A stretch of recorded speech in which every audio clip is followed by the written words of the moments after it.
बुद्धिमान इंसान सिर्फ नाम से या बातों से बुद्धिमान नहीं होता। उसकी बातें, उसकी सोच कदम कदम पर दुनिया को चुनौती देती है। इतिहास में ऐसे कई बुद्धिमान लोगों का जिक्र मिलता है जिन्होंने अपनी चतुराई के दम पर बड़े बड़े राजाओं को जीत दिलवाई थी। यहाँ तक कि वो जंग लड़ते भी नहीं थे, सिर्फ बातों से ही किसी के भी अंदर जोश भर देते थे और किसी के भी अंदर से कॉन्फिडेंस खत्म कर देते थे।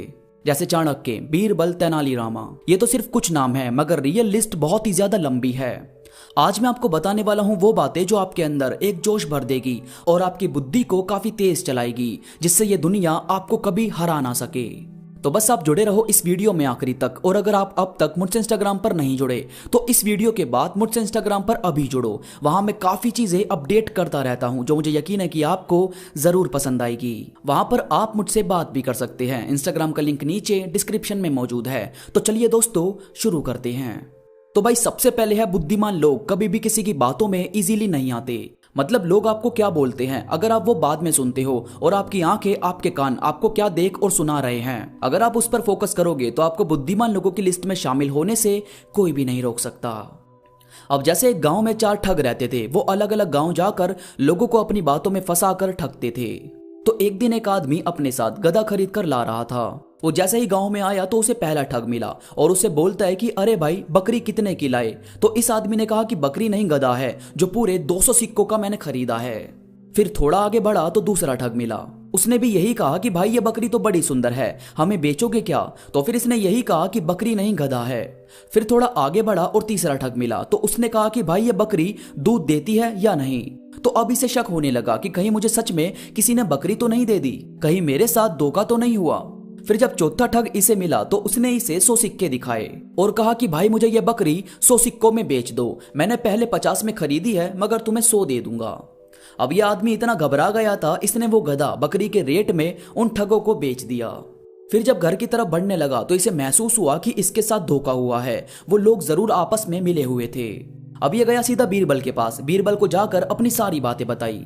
बीरबल थोड़ा सोच में पड़ा और बोला कि मुझे वो 100 सिक्के दे दो, मैं कल तुम्हें इसके दुगने करके दूंगा। अगले दिन बीरबल ने एक और गधा खरीदा और अपने साथ 20 और लोगों को जोड़ा। उसने 20-20 सिक्के सबको देकर बोला कि तुम जोर जोर से चिल्लाकर बोलो कि ऐसा घोड़ा आपने कभी नहीं देखा होगा। अब बीरबल जानता था कि ठग इन लोगों की आवाज सुनकर इस घोड़े को देखने जरूर आएंगे। अब इनकी आवाज से वहां पर भीड़ इकट्ठी होने लगी और वहां वो 4 ठग भी पहुंच गए। अब लोगों को दिख तो रहा था कि वो गधा है, मगर वो 20 लोग जो बीरबल ने जोड़े थे वो उसे घोड़ा बता रहे थे। तो कोई समझ नहीं पाया कि सच में गधा है या घोड़ा। अब इतने लोग उस गधे को घोड़ा बोल रहे थे तो उन ठग में से एक ने बोला कि भाई, ये घोड़ा दौड़ता भी है या नहीं? तो बीरबल ने कहा कि दूर देश का घोड़ा है, आपके बोलने से नहीं दौड़ेगा, अपनी मर्जी से दौड़ता है और हवा से बातें करता है। अब सब लोगों की नजरों में वो गधा घोड़ा बन गया था और इन 4 ठग ने सबसे पहले उसे खरीदने की शर्त रखी। तो बीरबल ने वो गधा 500 सिक्कों में इन ठगों को बेच दिया। और इस तरह से एक बार फिर से बीरबल ने अपनी बुद्धिमानी का सबूत दिया। तो भाई, बात यह है कि हम सब असल में है तो बुद्धिमान ही, मगर लोगों की बातों में आकर बेवकूफ बन जाते हैं। यार देखो, अगर आपकी नजरें और आपके कान सामने वाले की बातों पर शक कर रहे हैं ना, तो इन्हें करने दो, क्योंकि ये बहुत जरूरी है। तभी तो आप सच को जान पाएंगे। आपके थॉट आपको क्या बोलते हैं उन चीजों पर ध्यान दो, लोग आपको क्या बोल रहे हैं उस पर नहीं।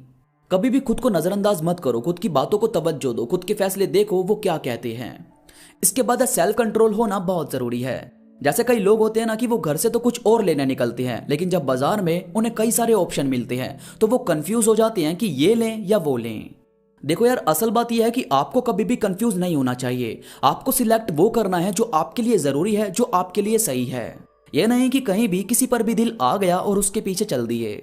यह चीज कभी भी आपको इंटेलिजेंट लोगों की लिस्ट में शामिल होने ही नहीं देगी। और यार, इंटेलिजेंट लोग ना थोड़े साइलेंट टाइप के होते हैं, मतलब उनका दिमाग ज्यादा चलता है, जुबान नहीं। तो भाई, कोशिश किया करो कि प्रॉब्लम को सोल्व किया जाए। प्रॉब्लम पर चिल्लाने का जिम्मा बाकी लोगों पर छोड़ दो। इसके बाद है, इनके लिए खाली बैठकर वक्त बिताना सबसे मुश्किल काम होता है।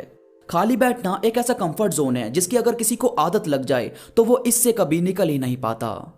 जबकि यार, अगर आप फ्री भी हो तो बजाय खाली बैठने के आप मूवीज देखो, सॉन्ग सुनो या रीडिंग करो, मगर बिल्कुल खाली बैठकर दिमाग को खाली नहीं छोड़ना चाहिए, क्योंकि फिर ये आपको वो सोचने पर मजबूर करता है जो आपके दिमाग के लिए और आपकी सेहत के लिए बिल्कुल भी सही नहीं है। दोस्तों उम्मीद करता हूँ ये बात आपको समझ आई होगी। ये वीडियो आपकी इंटेलिजेंस को बढ़ाने में मदद करेगी। वीडियो पसंद आई हो तो लाइक करो और कमेंट करके मुझे जरूर बताओ। इसके साथ ही मुझसे इंस्टाग्राम पर जुड़ना बिल्कुल भी ना भूलें। इंस्टाग्राम का लिंक नीचे डिस्क्रिप्शन में मौजूद है। तो अभी के लिए बस इतना ही। मैं मिलूंगा आपसे नई वीडियो के साथ, तब तक के लिए धन्यवाद।